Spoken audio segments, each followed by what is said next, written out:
warahmatullahi wabarakatuh. Kembali lagi bersama saya Aulen Nursanitri di acara Dakwah Islami. Dakwah Islami ini hadirkan pada narasumber yang ahli di bidangnya. Misalnya pada mereka menjelaskan di ceramah tentang misalnya yang berhubungan dengan pekerjaan, rumah tangga. Nah, pada episode kemarin beberapa narasumber sudah membawakan ceramahnya. Nah, pada kesempatan ini saya sudah menghadirkan salah satu narasumber kita yang akan membawakan ceramahnya tentang doa. Allah Subhanahu wa taala berfirman, "Berdoalah kepadaku, niscaya akan kuperkenankan bagimu." Langsung saja saya persilahkan kepada Ibu Ustazah Irnawati untuk membawakan ceramahnya. Bismillahirrahmanirrahim. Assalamualaikum warahmatullahi wabarakatuh. Alhamdulillahirabbil alamin wa bihi nasta'in wa ala umuri dunya wa'din. Wassalatu wassalamu ala asyrafil anbiya'i wal mursalin Sayyidina Muhammadin wa ala alihi wa sahbihi ajma'in. Amma ba'd. Qala Allahu ta'ala fil Qur'anil Karim, ud'uni astajib lakum.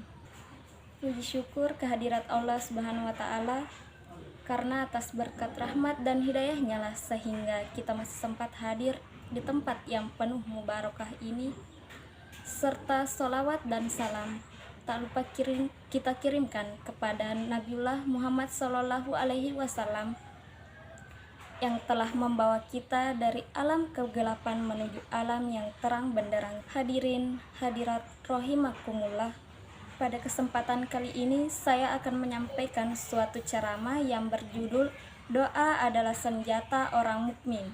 Berdoa, tentu kata ini sudah tidak asing lagi di telinga kita. Setiap orang pasti pernah berdoa, baik itu berdoa sebelum belajar, berdoa sebelum makan, berdoa memohon rezeki, maupun berdoa memohon hujan. Sebagaimana dalam mukadimah tadi, saya telah membacakan Al-Quran Surah Al-Mu'min ayat 60. Wa qala rabbukum ud'uni astajib lakum, yang artinya, dan Allah Subhanahu wa taala berfirman, berdoalah kepadaku, niscaya akan kuperkenankan bagimu. Doa adalah jalan keselamatan, tempat berlindung bagi kaum yang terzolimi. Melalui doa nikmat diturunkan, melalui doa pula lah nikmat dikaruniakan, dan melalui doa pula murka bisa dihindarkan. Seorang muslim tidak akan terlepas dari kebutuhan doa di dalam setiap situasi dan kondisinya. Doa adalah ibarat yang paling mujarab. Ia ibarat musuh bagi penyakit. Ia senantiasa melawan serta meringankan ataupun menghilangkan masalah dalam kehidupan. Nah, bisa jadi timbul pertanyaan, mengapa sih kita perlu berdoa? Bukankah tanpa berdoa pun Allah sudah tahu apa yang kita inginkan? Mengapa kita harus menceritakan keluhan kita kepada Allah? Jawabannya adalah karena kita yang butuh Allah. Ya, memang benar bahwa tanpa bercerita pun Allah sudah tahu apa yang terjadi dengan hambanya. Tetapi dengan berdoa, kita dapat lebih optimis lagi dalam menyelesaikan masalah, dan dengan berdoa pula lah bisa jadi masalah yang menimpa kita selama ini bisa kita temui jalan untuk menyelesaikannya. Mengapa saat ini masih banyak orang yang sudah berusaha bahkan berdoa, tetapi keinginannya pun belum juga terwujud, ataupun dia masih memiliki masalah bahkan kecewa apa yang terjadi kepadanya. Nah, doa-doa kita belum terkabul bisa jadi karena kita memang tidak paham dengan esensi dari berdoa itu sendiri. Seringkali kita menjadikan doa itu hanya sebagai ritual semata. Bisa jadi pada saat berdoa kita tidak menghadirkan hati kita dan rasa butuh pada Allah. Itulah yang membuat doa-doa kita seakan-akan tidak berdampak apapun di kehidupan kita. Berdoa akan membuat kita optimis dalam menghadapi berbagai permasalahan. Apabila kita khusyuk dalam berdoa dan benar-benar butuh Allah, itulah yang sebenarnya merupakan esensi dari berdoa. Lalu, bagaimana agar doa-doa kita bisa terkabulkan? Tidak hanya sekadar berdoa, tentu saja ada adab-adab yang perlu kita perhatikan ketika kita berdoa. Yang pertama, memantapkan iman dan tauhid kepada Allah, yaitu dengan menjalankan perintahnya dan menjauhi segala larangannya. Yang kedua, tidak tergesa-gesa dalam pengabulan doa. Jangan langsung menuntut bahwa doa-doa kita akan terkabul di keesokan hari.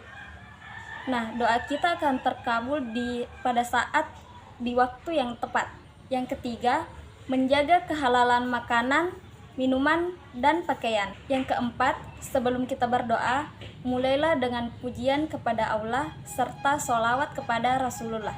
Yang kelima, mencari waktu yang mustajab, seperti berdoa setelah sholat wajib, berdoa pada saat sujud terakhir, berdoa di hari Jumat, terutama pada saat sesudah asar sampai sebelum maghrib, berdoa ketika sedang sakit, berdoa ketika bepergian, berdoa pada saat hujan, berdoa pada saat antara azan dan iqomah, berdoa pada malam Lailatul Qadar, serta berdoa pada sepertiga malam atau sesudah sholat tahajud.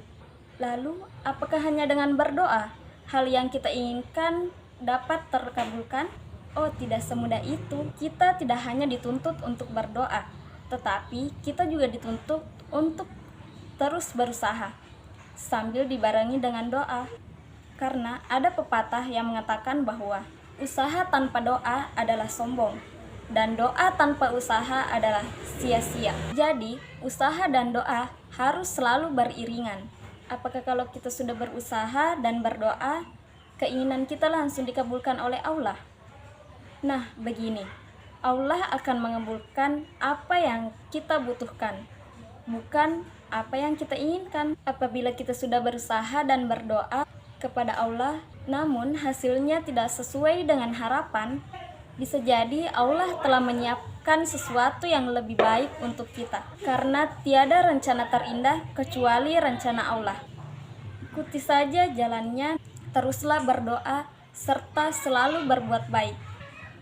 Teruslah bersyukur dan tetap berhusnuzon atau berprasangka baik kepada Allah terhadap apa yang telah kita dapatkan selama ini.